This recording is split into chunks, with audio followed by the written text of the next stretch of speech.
Hello and welcome to From the Helm here today. My name is Grady Wolf, Market Analyst at Bell Direct, and I'm so excited to take you behind the scenes and behind the life of Rowan Johnston, the Executive Chair of Kin Mining. Now, Rowan, it's a bit different today. It's not about Kin Mining per se. It's about you and how you got to be where you are to build investor trust in your ability to run the company. So tell us about your history, where you came from, how you got into mining and what your experience looks like.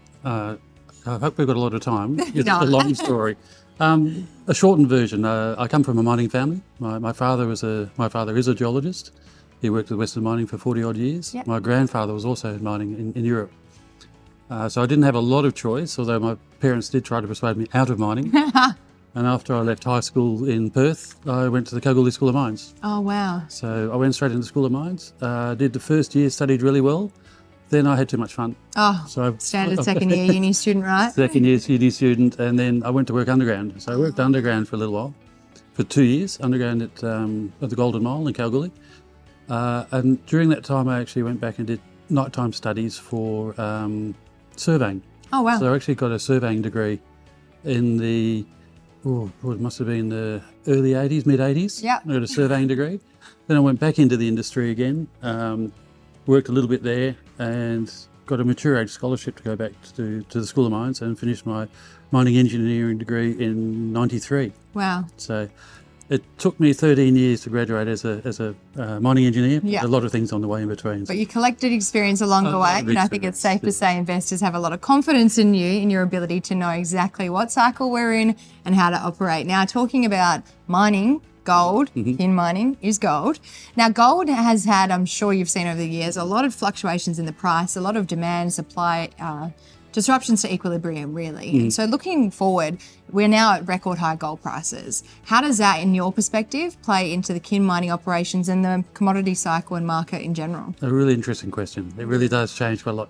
I think short answer is the gold developers, gold producers are doing very, very well. I mean, the gold price where it is, it's $130 a gram. It's insane. It is insane. We've never seen it before. I see it every day. I swear, every single day I'm saying record high, record high. When I started, it was $250 an ounce. Wow. So that's what gold has moved from there. So wow. So what? Mining labour was a bit cheaper then as well. Yeah, exactly. So how does that play into strategic operations for not just Kin, but every gold miner out there? I think that what I was saying, there's a big gap between the producers and the explorationists. So the explorationists are pretty much unloved. Yeah. In the industry, they're not getting much money. Yeah. Even at these prices, people won't invest. I think the lithium took a lot away from the gold. Yeah. And that might be moving a bit now with the record gold prices. So the opportunity for Kin is being very cashed up, as we know, $90 odd million in the bank. We've got an opportunity to help fund the junior explorationists. If we see a good project, we can help fund them to make it a better project. Where they're having trouble getting money out of the market, perhaps we can join them and help them with that one. So that's a good advantage for us. Plus the 900,000 ounces that we have. We can add value to those and hopefully monetize them. Absolutely. Now, gold is a commodity that you're in now. Was that the one you always wanted to work in, or was there a little secret underlying passion or love for something else in the market? Not really. By default. I mean, if you go to Kalgoorlie, you're in mining. You're in gold. You're in gold. Yeah. There's not much point in being anything other than gold. Having said that, I mean, Kin is now exploring for base metals. Oh, cool. So we had a VMS discovery, which is really exciting, and we've got a big work program ahead of us for that one. But gold it's just got an attraction to it, isn't it? It's historical, right? It's one of the. And there isn't. If you think about gold, everything comes into the mine in a truck. Yeah. And it goes out in a handbag. Oh. So there's no marketing involved. Awesome. There's no marketing involved. Yeah. It's just a great idea. And we're all peers in gold mining industry. We're not competitors. We might compete for investors' dollars, but we're not. It's not ultra competitive like the spot market. It's really nice to see that how many companies, even here at the conference today, work together. It's amazing. Nice, and it's really unlike any other industry that we see out there, isn't it? It's not actually competitive in a way. It's fun to see now because being the older generation myself and watching the younger. Oh, thank you. You'll go a long way. It's the younger ones I'm seeing now. They're sort of half my age, and they all know each other. Yeah. So you're looking at all the companies, the Bellevues and the Fireflies, Spartan, they all work together. They all work together. They get on really, really well. Yeah, it's awesome. And it's good. I think the industry is in good hands. Yeah. So as executive chair, you don't just look at the day-to-day operations of the company, you're completely invested in everything in the company, people, culture, everything. So tell me how you juggle everything that you have to do as executive chair and what a day in the life of you looks like. Oh, that's different every day. Yeah. Because I actually don't live at the office. I live in Queensland. Yep. And so I do most of my work either by phone, Zoom. How good Zoom. Fantastic. We're lucky. And it is, I find it actually very efficient to work via Zoom because you go into a meeting, you pull on your shirt, leave your board shorts on, pull on your shirt, have your meeting, and then it's finished. Yeah. There's not the coffee afterwards and the chat and go and have lunch and go and do this. So I think it's very effective. Yeah. I've got a very, very good team in Perth now built up. So they are self-sufficient. They'll run the operation. And really I'm there for advice and guidance and to try and think outside the box. Because I'm not there every day doing it right in the middle of it all. Yeah. I can think outside the box. Yeah. Those guys get stuck into it. So I'm really enjoying it. And what's one of the biggest challenges you've ever come across in your experience in mining? Probably a couple of scariest ones were Indonesia. Oh, wow. In Indonesia. I had my family in Balikpapan in Indonesia when when Suharto was overthrown. Oh, wow. So we got evacuated. Yeah. So 3 times we got evacuated from Indonesia.